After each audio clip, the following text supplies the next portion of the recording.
Good morning, everybody, and welcome to our fourth network meeting. It's crazy to think this is our fourth meeting together. So glad to see familiar faces and some new faces joining us today. We have a really great agenda planned for our meeting today. And since we've had some new members join us, we're just going to start with really quick, brief introductions of the three organizers who really dreamed up this network. Greg, I'll start with you, and then we'll go to Kara, and then I'll wrap that up. Hey, hi, good morning, everyone. I'm Greg Kosowski. I'm the Executive Director of the Children's Advocacy Centers of North Dakota. Kara. I am Kara Hickel, and I am with North Dakota Health and Human Services. I am the Child Sexual Abuse Prevention Program Coordinator. And I'll finish it up with introductions. My name is Lindsay Burkhart, and I'm the Director of Prevention Initiatives here at Families Flourish ND. And without any further delay, I'm going to turn it over to you, Greg, for our next agenda item. All right, thanks. So today we get a highlight a book, an author, and we did this last month. We wanted to highlight a book that the Dakota Children's Advocacy Center has put out called Body Safety with Scout.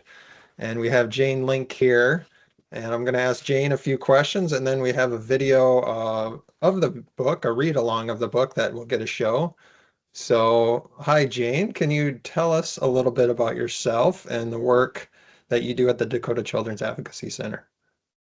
Yes, well, a big thanks to Greg for helping so we can share this with you guys. He was here a couple weeks ago and we recorded the book, and just very excited to share it with everybody. So I'm Jane Link. I'm the Director of Development and Engagement at the Dakota Children's Advocacy Center.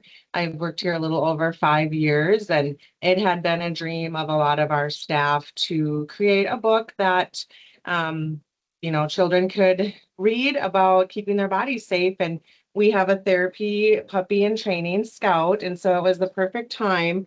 And he is here. I made sure he came to work today. But Scout, so the book is, he's the star. He's about the sweetest golden doodle you could ever meet. And so we decided that since he was just the perfect, again, star of the book and a really easy way for kids to relate, we created Body Safety with Scout to help families have one of the most important and difficult conversations with young children. A lot of our staff works every day with children and families that are impacted by abuse. And we know that prevention starts with education. And so we wanted to create a resource that would present body safety in a way that was simple, age appropriate, and empowering rather than scary. Scout helps guide children through 3 body safety rules: no looking, no touching, and no showing. Throughout the story, children learn that their body belongs to them, so they can trust their feelings if something doesn't seem right, that they know they should always tell a trusted adult if someone breaks one of those body safety rules. We published this book because every child deserves the knowledge and confidence to understand body safety, and every caregiver deserves a tool that makes the conversations easier to start. Our hope is that the Body Safety with Scout helps families build open communication, reinforce healthy boundaries, and empowers children to speak up, knowing that they will be heard, believed, and supported. And I see Lindsay showing a copy of her book. I have a copy too, and mine was signed by Scout. I don't know. Did you get a paw print? Yeah. Yeah, we have a paw stamp, so you can get it potographed. And our goal is really to get these books all over the state of North Dakota. We're trying to get as many donated as we can so we can donate them to libraries, classrooms, churches, daycares. You can buy them on Amazon for $10. But again, we're really hoping we have a sponsorship page where we're having different businesses. You can basically purchase around 120 books for $500 at our cost. And so we're trying to get as many donated as we can. And then just today, it was just delivered, kind of an add-on that we'll be giving out at a lot of safety fairs, is a coloring sheet that can go along with the book. So even if we can't give, 500 books away at an event, we can give 500 coloring sheets. And they have the body safety rules on here and a cute picture of Scout. Scout's owner is Anita.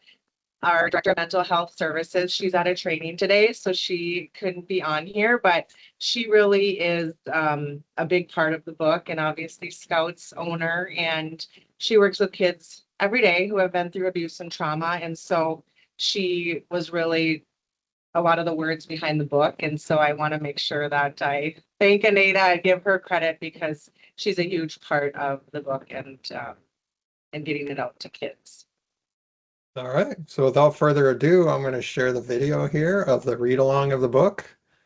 And let me know if the audio is not coming through.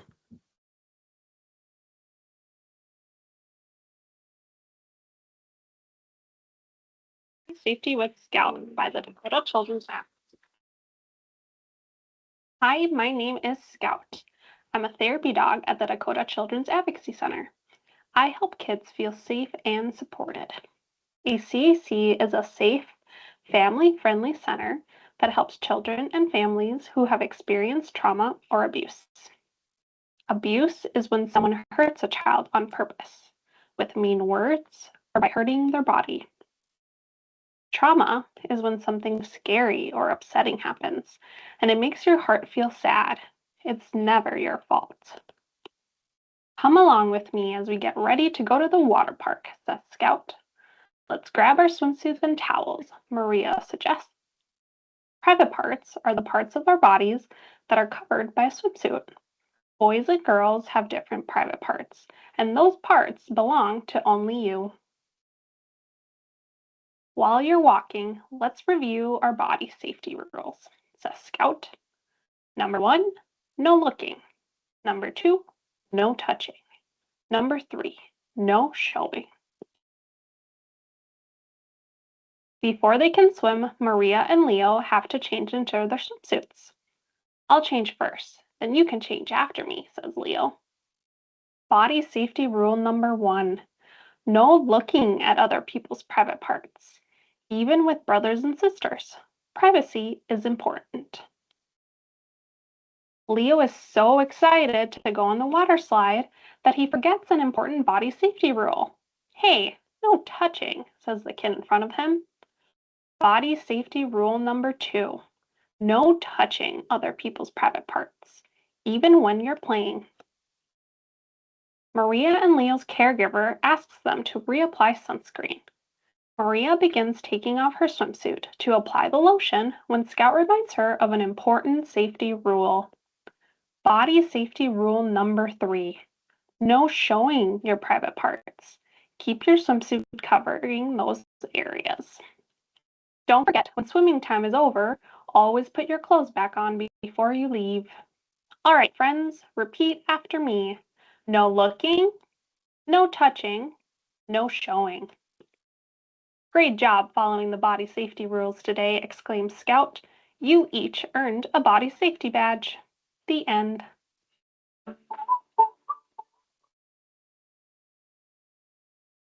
Okay.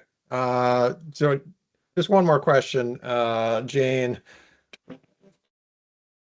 Sorry, not so much. Dora the Explorer over there. What do you hope that children and adults will take away after reading your book? You touched on it a little bit, if you could expand on that a little bit more. Yeah, so we hope children come away knowing that their body belongs to them. They have the right to say no if touches make them uncomfortable, and that they should always tell a trusted adult if someone breaks one of those body safety rules. And most importantly, we want children to feel empowered, safe, and confident that trusted adults are there to help and protect them. And for adults, we hope the book serves as a simple and approachable tool to start ongoing conversations about body safety. We know these conversations can be difficult, but they are one of the most effective ways to prevent abuse, build trust, and ensure that children know that they will be believed and supported if they ask for help.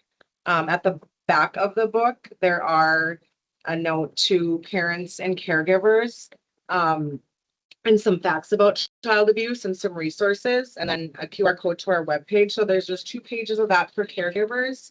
And then there's a cute Meet Scout book or page. The book was completely written by our staff and published on Amazon. We did everything in-house, from the illustration to the publishing to everything. So we do hope to, maybe start a series on it, but really, again, we just want it to be a conversation starter between caregivers and adults and to empower children and protect them, as all of us on this call, I think, want to do. Just kind of a tool that they can have. So we appreciate being able to share it with you guys, and having Greg's help. Thanks again, Greg. And yeah, if anyone is interested and wants to learn more, they are on Amazon. We can get them at a cheaper cost if you're interested in purchasing, or if you want some donated, reach out. As long as we get donors, we're trying. We just gave 17 to the YMCA daycare classrooms this week. We're trying to get as many donated, free of charge as we can. So feel free to reach out to myself, or we have Hannah Hyde is on here. She's our new education and outreach coordinator. And so between her and I, we'd love to get some of these books in your hands. Okay, and Dr. Stacy Benson, thank you so much for donating 500. I don't know if you saw that, Jane, in I the didn't. chat there, but Oh, thank yeah. you. Oh, thank you so much. So we'll make sure you two connect after the meeting. Yes. And, And Scout's okay. asleep. He was bored by the reading and he's over in my chair asleep, but he'll be listening in. All right. Yeah, thanks, Jane. Is there anything you. else that we didn't ask you that you wanted to talk about? No, just thank you again for having it and listening to the book, and just, yeah, reach out if you're interested in more information, and yeah, we'll be excited to share anything that we can with you. Okay. Thank you, Jane. Thank you. All right. So I'll turn it back over to you, Lindsay, for some project updates. Yeah, I'd be happy to share some updates. We, two things I'll just share really quickly with you all. The first is the 2026 Caregiver Guide update. I don't know, when I blur, you can't really see it, but we have our guide here. And I'll tell you just a little bit more about that. This, first of all, it's been updated and it's been printed and it's available in both ways. It's free. This guide was originally developed through the North Dakota Child Sexual Abuse Prevention Task Force. We did it under a subcommittee under the task force. And since the task force has sunsetted, we continue to review it and update it annually under another small committee who continues to do the work, and just wanting to make sure that the information is current and relevant. I know we have some committee members on the call today, so shout out to them for helping us do this. Sarah Myers, Kara is on there too. If I missed anyone, I'm sorry. But this resource is designed specifically for parents, caregivers, and other trusted adults who want practical information, easy to read tools to help keep children safe. And if you want printed copies, like I said, they're free. We actually just had the local Sanford ask us for boxes to put in all the children's clinic waiting areas for caregivers to grab. So that's so exciting to get the resource out there. If you have other places where you would like some, just let me know.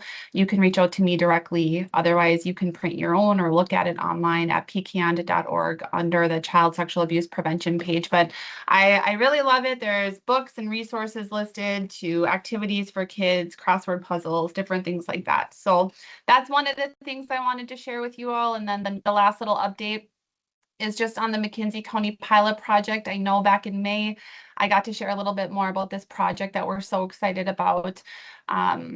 One of the biggest updates that I think is important to share is that we've officially hired someone to help us push the project forward and help build momentum. I don't know if she jumped on today's call or not, but we're so grateful for the energy and expertise that she brings to the work. We're making really strong headway with our social media and public awareness efforts across McKenzie County. I'm just helping to increase conversations around child sexual abuse prevention, continuing to build partnerships with local organizations and stakeholders, conversations with schools, which is really critical to creating that lasting change.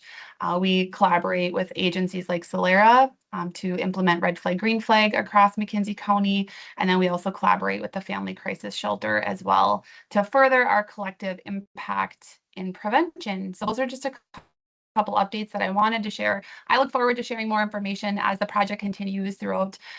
But in the meantime, if you want to learn more about the project, if you're like, this is my first call, I don't know what you're talking about, we have a Facebook page that talks about the project and shares updates, so you can definitely check that out.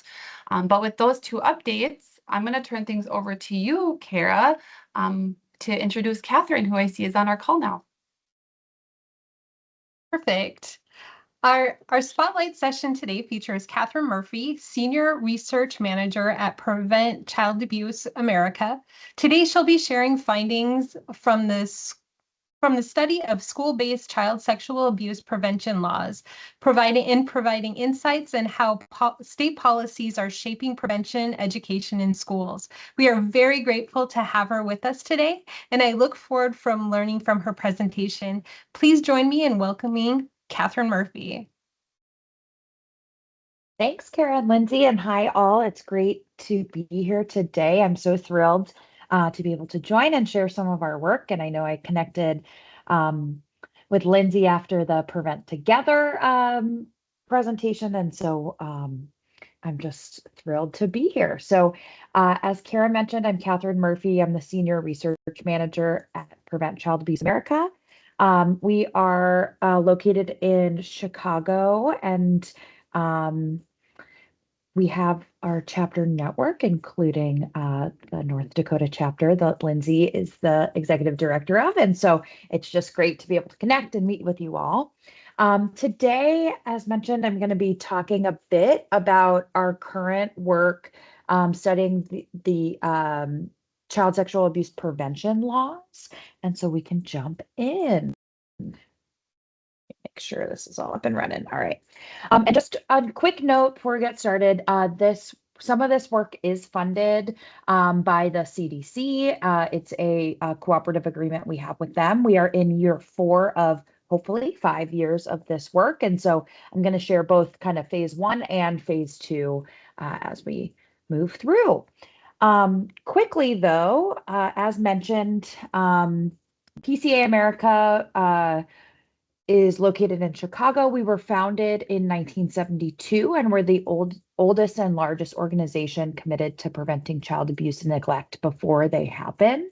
We know child abuse and neglect is a public issue, and it's a preventable and solvable problem. Our mission is to prevent these problems before they begin, to ensure that all children and families are living a purposeful and happy life with hope for the future. And really what we focus on at PCA America is making prevention the priority, and specifically primary prevention, though I think we work in the secondary prevention space as well. So as noted, it's stopping the abuse and neglect before they happen, as well as working with kind of at-risk populations to ensure they get the supports they need before they're in crisis. We do work alongside folks kind of further down, like downstream prevention. So more the long-term responses to stop abuse and neglect after they've happened and minimize the consequences. Of course, all of this work is important across the continuum. We just really try to focus more upstream here. And today I'll be talking more about policies and child sexual abuse prevention, but I just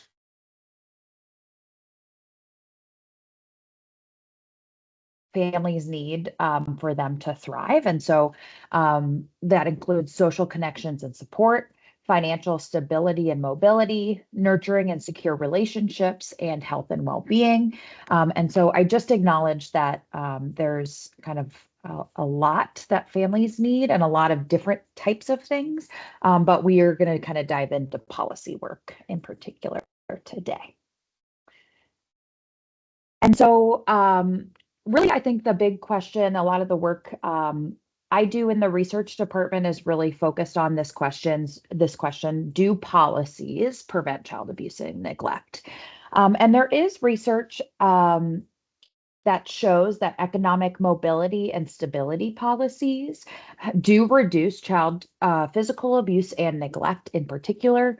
Really, this happens through reducing a family's financial strain, which lowers family stress, which allows them to be able to thrive. And so that's some of this work in the economic mobility and stability space. And here are some of the policies when I say economic mobility and stability that we're referring to. Things like income supports, basic needs and nutrition, child care and family supports, and healthcare. And so again, it's this array of policies that we're looking at. It's not kind of one kind of like golden policy that's going to solve all these complex social issues. It's ensuring families get what they need when they need it before they're in crisis. And so that is some of the economic support policy work. However, child sexual abuse prevention requires other policies other than these economic mobility and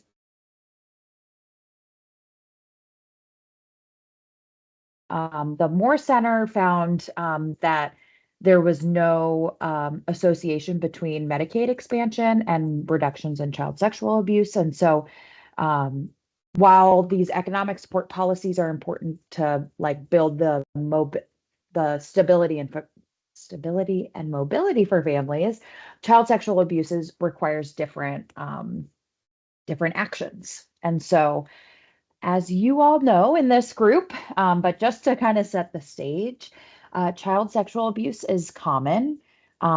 We believe that adults are responsible for preventing child sexual abuse.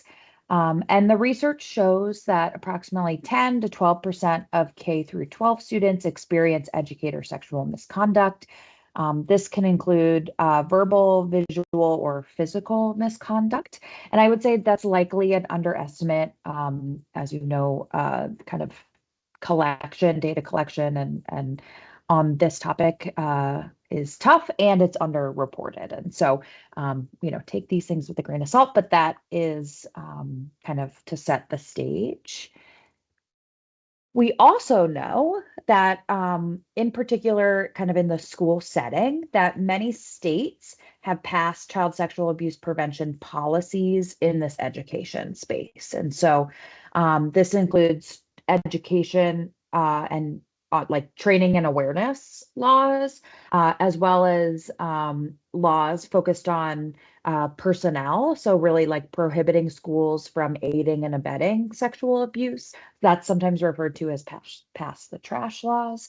But while these policies have been in place and some for a very long time, there's been limited evaluation of these policies and whether they're effective. And so that's really what we sought to do or are doing right now is trying to build that understanding of when these policies are in place, are they effective? And so specifically, we are looking at state laws and whether they reduce child sexual abuse and keeping kids safe in a school environment. And so, as I mentioned, our study has two phases. It was just kind of how the funding mechanism was set up, but it also kind of allowed us some runway because the data, we had to collect state law data from 2006 to originally we had 2022. We're actually updating it to 2025 now. So across time, per state and most territories, we spent kind of the first phase really collecting and summarizing these state laws. And so again, it falls into, and I'll show you in a sec, a few different bucket areas, but it was kind of our first attempt to really do a landscape assessment of what state laws look like and how they have changed over that period of time. And so that was a main focus of phase one. In addition, we created what we call a research practice policy partnership to guide the research process. So this work required an advisory board, and we selected an advisory board kind of type that ensured that what we were doing in the research space was going to be applicable to those in the practice and policy field. And so we really, it's been I will refer to it as the RP cubed, the Research Practice Policy Partnership, has really just been such an asset to this project. I think it's made us think differently. We've made pretty significant, I would say, adjustments to the project just to ensure that the questions we are asking and answering are useful to folks in the field. And so that was another piece of phase one that we kind of started this advisory board. And then the last component of phase one was completing a scoping literature review on the effects of child sexual abuse prevention policies. And so a scoping literature review really is when you don't know kind of what's out there in the research. And so you're trying to find the quote unquote ends of the research that have already been published. And so I will share some of those findings in a bit, but really it was just similar to kind of a landscape assessment of what's in the peer-reviewed journal space. So then we move to phase two, which we're in right now. And this is focused, we are continuing the RPQ, the Research Practice Policy Partnership. They continue to give feedback and insight and input into the project. We meet quarterly with them.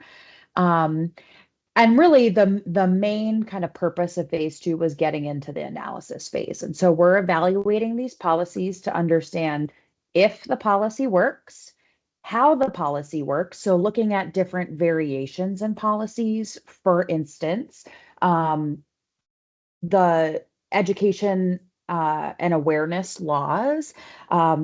As you may know, states have different requirements. So some might require kids K through 12, some might require kids K through 8, or just 5th and 6th grade. And so that's kind of where we are getting into right now, is like the how. It's like, if these policies are constructed in certain ways, does that have an overarching effect on if they're effective or not, and then whether they are working similarly for all kids. So we just want to understand kind of that wider lens there.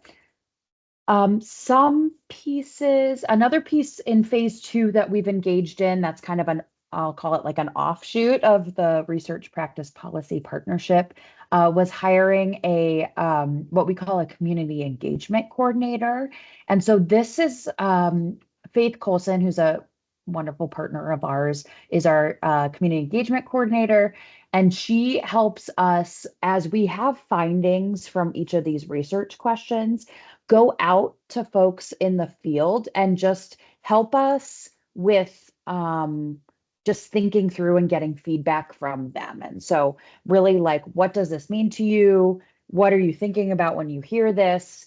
Are there ways we can share this and that's useful to you? And so it's really, again, another piece of like this, we want to kind of break down that barrier of like peer-reviewed research over here, and then amazing folks, practice folks in the field, and kind of be able to bridge that gap. And so that has been an effort that Faith has led on our behalf through this project, which has been wonderful. And so, as I mentioned, we looked at a variety of different policies, and these are kind of the four main buckets. So education and awareness. So these are really the training policies that states have enacted, both for adults as well as kids. And so we've looked at both. The school personnel policies, these are really focused on the like hiring, dismissal, and other personnel practices that kind of reduce or minimize kind of the pass the trash, or making sure that that folks who have been found either guilty of CSA have aren't able to jump kind of from school to school to school. Another kind of piece, and I would is standards of conduct. So this is kind of newer in the education space, but and I know some of our partners, like in the Research Practice Policy Partnership, like Enough Abuse, have really promoted this about just having minimum standards of conduct for employees and sometimes kids and parents. And so this was kind of this was a first kind of look if like that was ever required by state law. And so we looked in for that. And then we also looked at some legal accountability laws. And so this is definitely what I would kind of consider maybe more tertiary, where it's after the fact. But it is, of course, very important to this CSA work. And so that's what we just wanted to make sure we captured some of the state laws that criminalize sexual misconduct by a person in position of authority. And so that is how we kind of set up the data collection piece.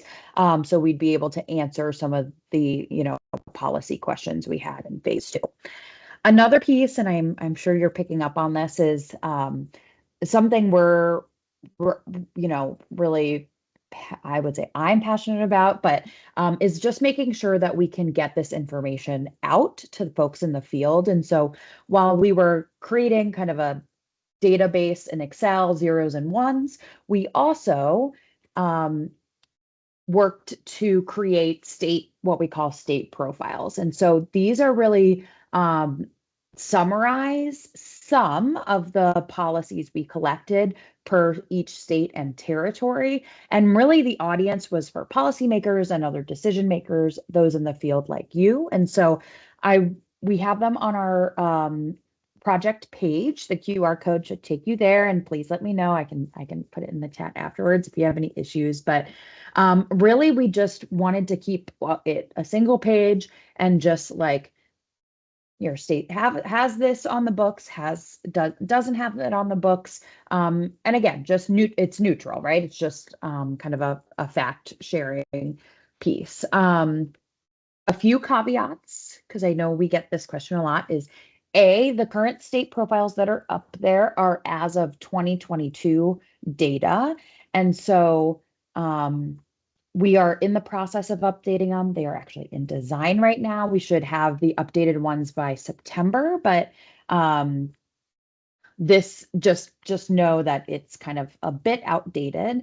I'll also say that we're very purposeful in looking at state laws, like state statute. And so we recognize that districts, states might be doing some of this work voluntarily, but again, we were trying to look at the policy piece. And so that was kind of a decision we had to make. And so there, again, certain schools, districts, regions, counties might be doing some of this work. And so we don't want to negate that by any means, but kind of at the state level in statute, this is where kind of that yes or no, where we pulled that from. I would also note, I did actually take a quick peek for North Dakota, and for our 2025 updates, there are no changes to this document. So this information is up to date, though it says as of 2022. So just wanted folks to know that. Our scoping literature review, so we found only 3 articles have evaluated school-based CSA prevention policies, and really their findings were mixed, whether they were effective or not. Another kind of additional piece we create for folks is that for every peer-reviewed publication, we create what we call a research highlight, and that focuses on like what we did, what we found, and what this means. And so this is also for the scoping review, it's at the bottom of the page in like the additional resources piece, but that's another kind of asset that we just want to share with folks. And again, it's 1 page and pretty high level there. And so that was kind of rounding out phase 1. It was the state profiles and data collection, the scoping review.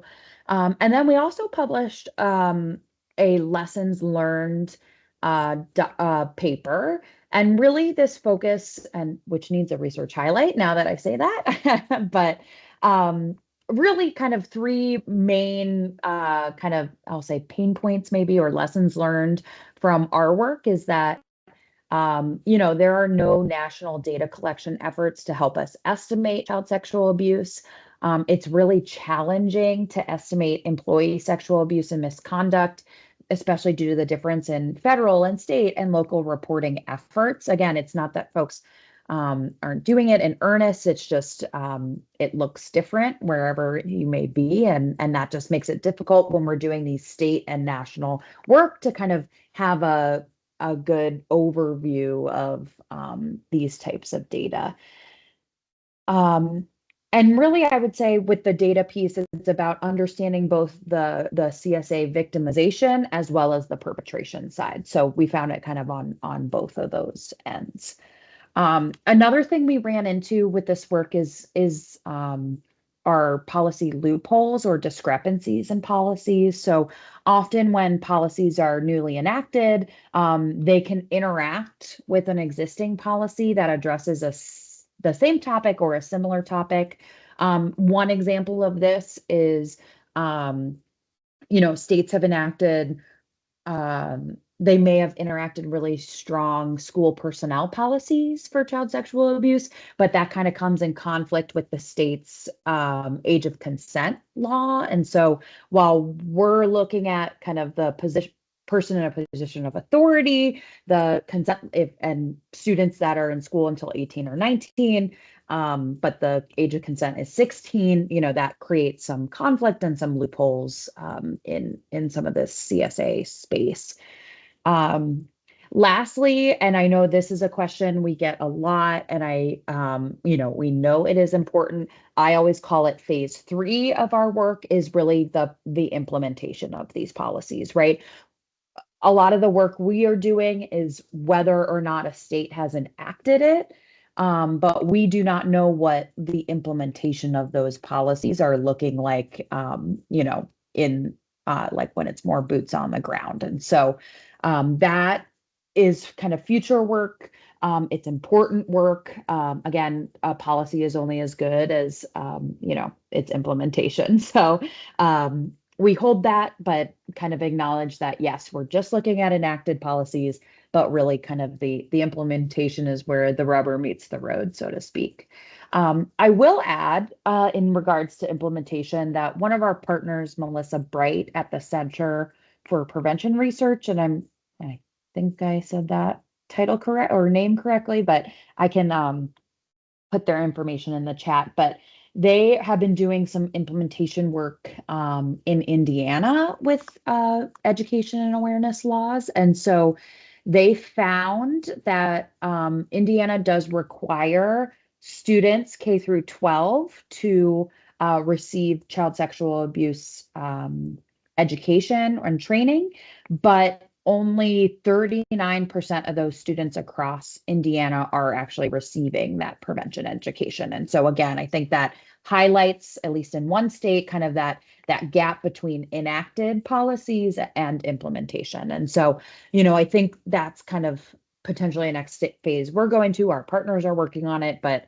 our research practice policy partnership brings it up a lot. Like, we know how important it is. And so, like I said, I call that phase 3.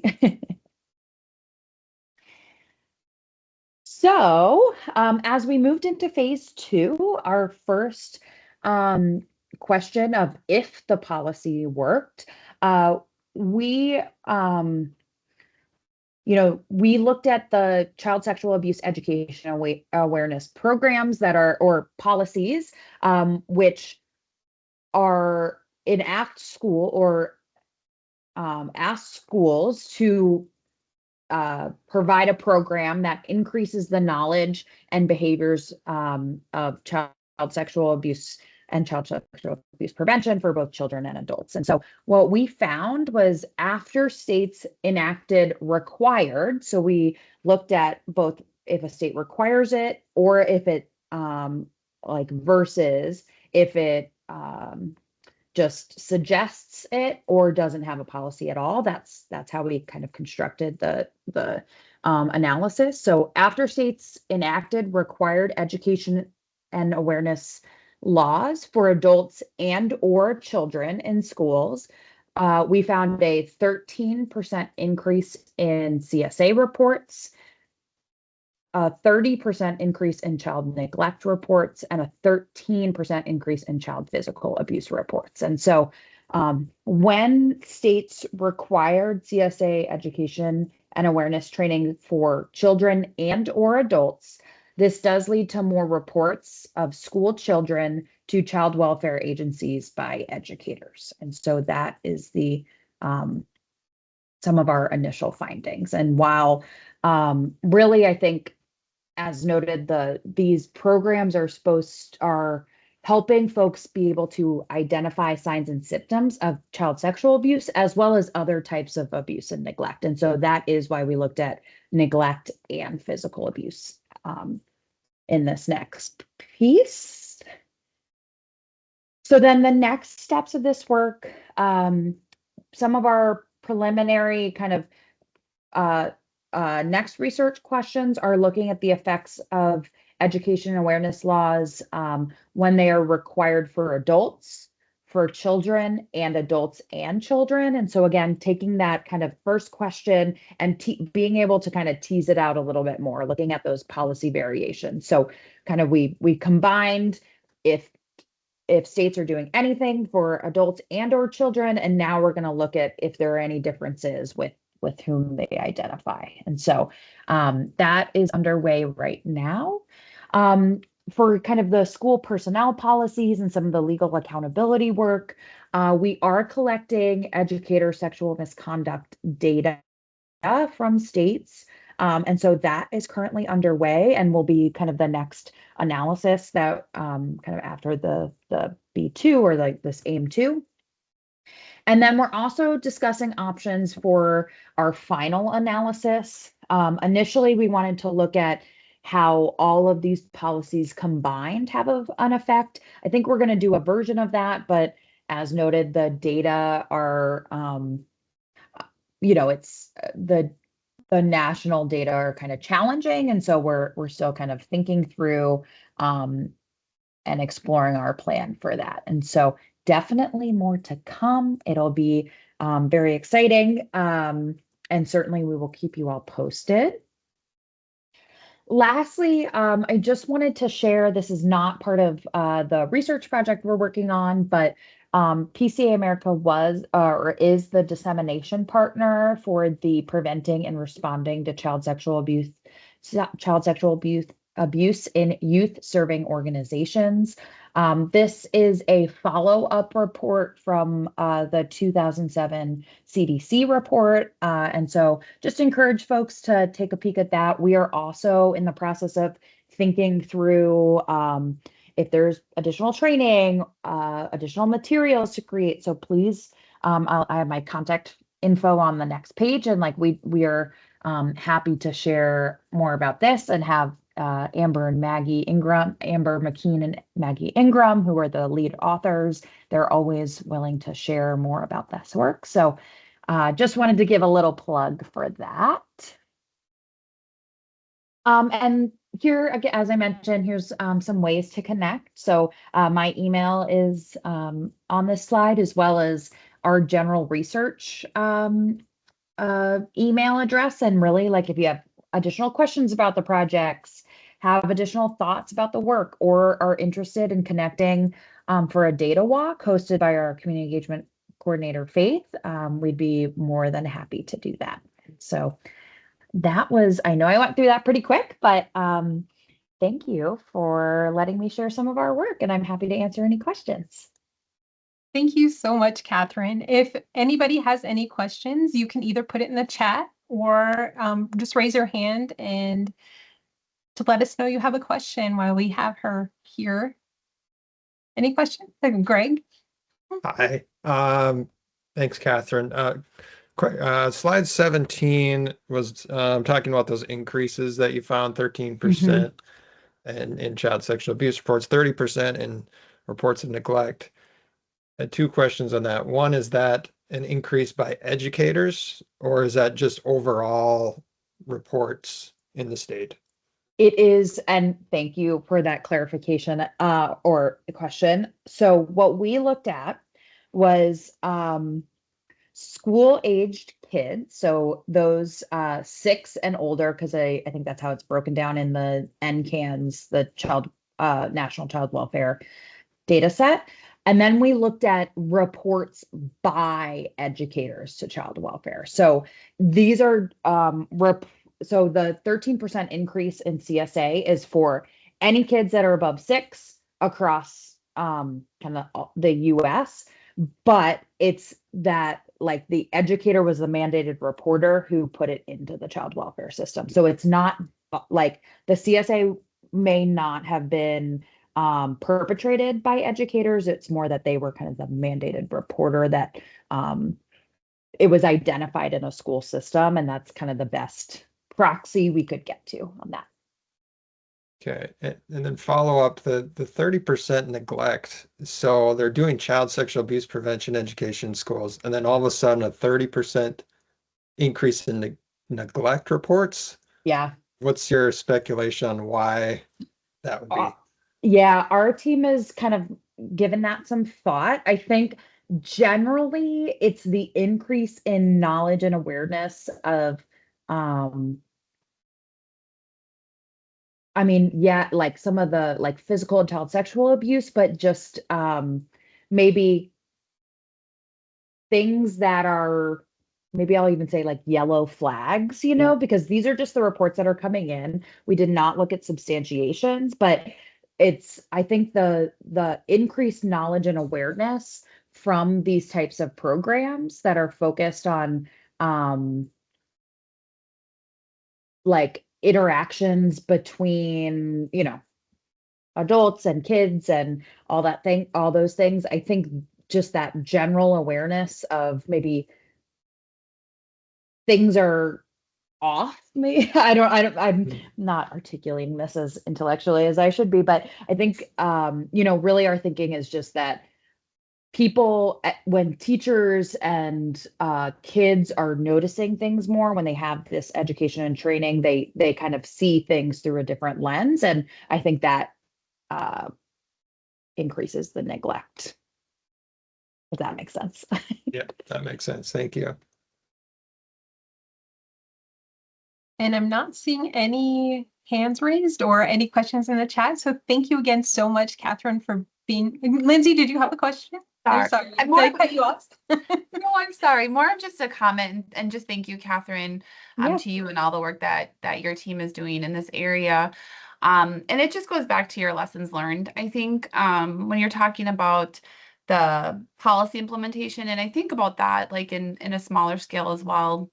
Like from being a former Head Start director, you can have the best, most well thought out, intentional policies, but I think it's just a whole nother thing when you start looking at what implementation looks like and Yeah. how are these policies being monitored and how are we even training new hires? Because it's just, there's so many different levels to that it can be, yeah, it's complicated and it's complex. And so I'm so interested to continue following the work that you guys are doing. And Yeah. again, just thank you all for your hard work on this.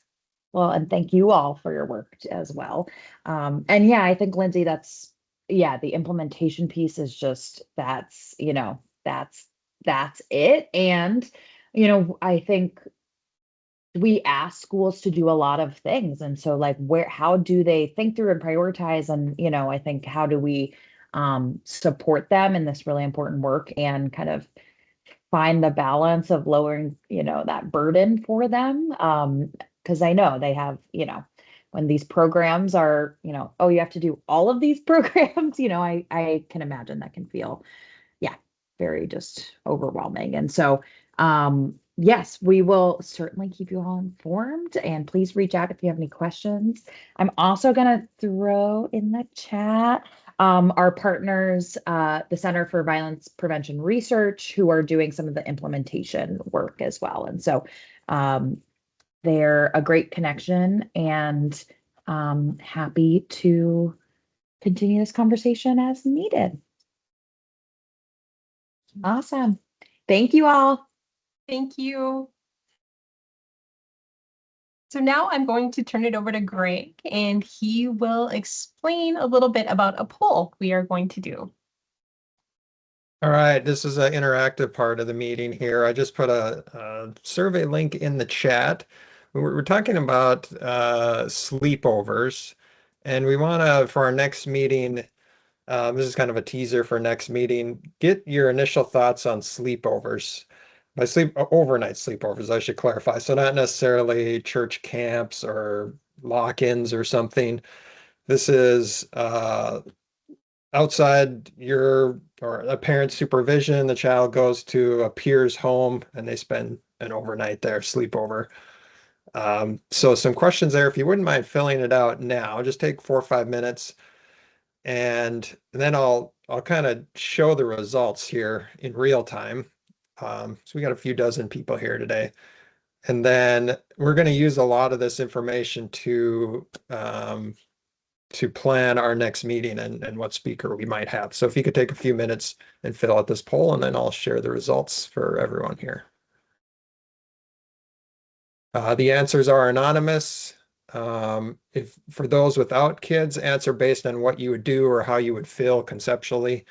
And for those with adult kids, answer based on what you would do today. So not necessarily if you were a parent back in the 80s or 90s, answer what you would do today if they were young kids.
Okay, we got more than a dozen responses here. I'm just going to share my screen.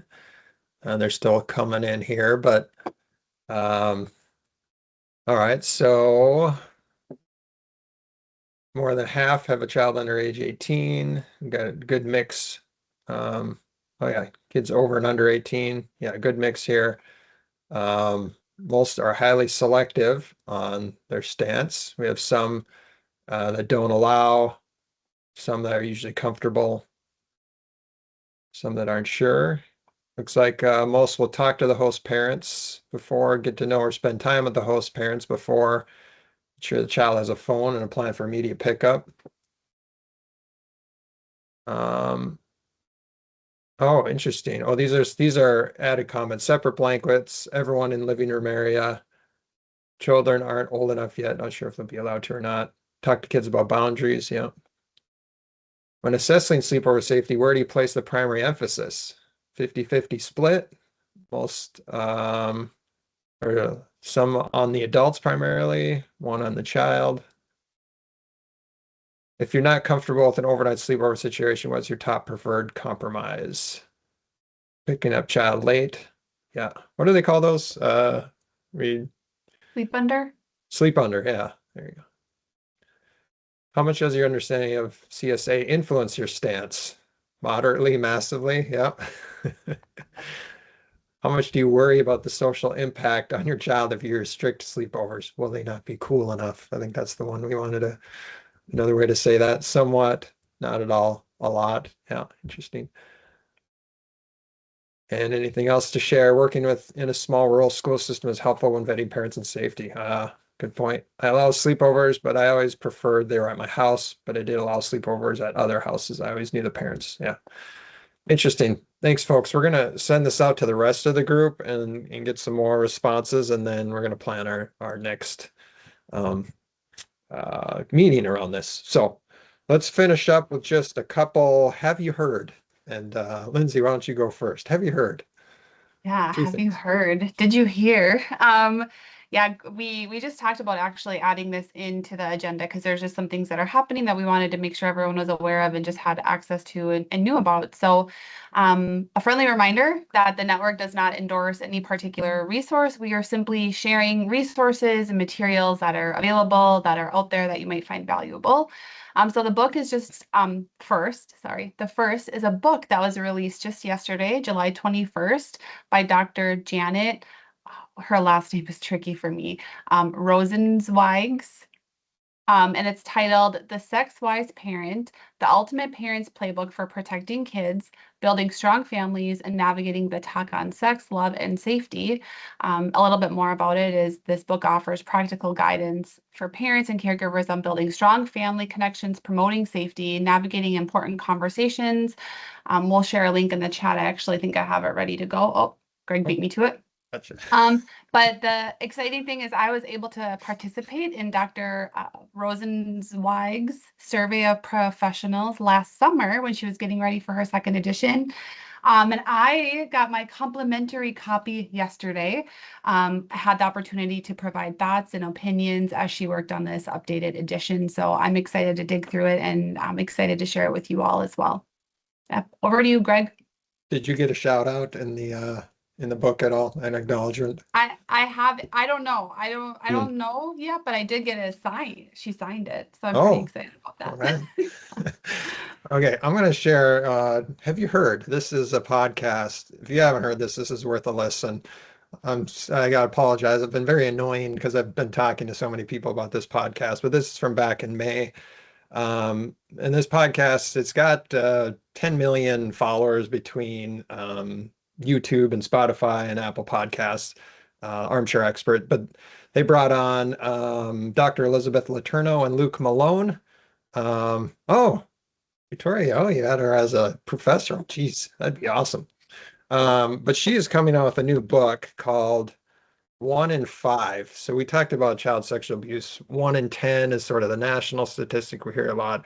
1 in 9 we found in North Dakota after Dr. Ramona Danielson and NDSU did a study on it.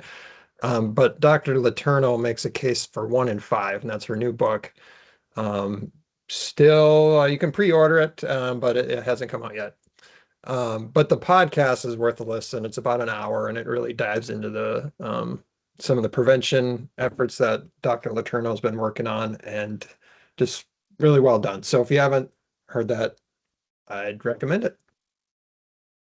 So that is all. Kara, you want to close this out? Absolutely. I want to just thank you all again for joining us today. And as we close, I just want to mention a couple of things. That our next meeting is Thursday, September 24th at 2 p.m. And if there's anything that happens in these meetings, you're thinking, oh, what was that? Or I want to see it again. All of these are recorded and stored on our website, which is csapreventionnetwork.com. And that is all.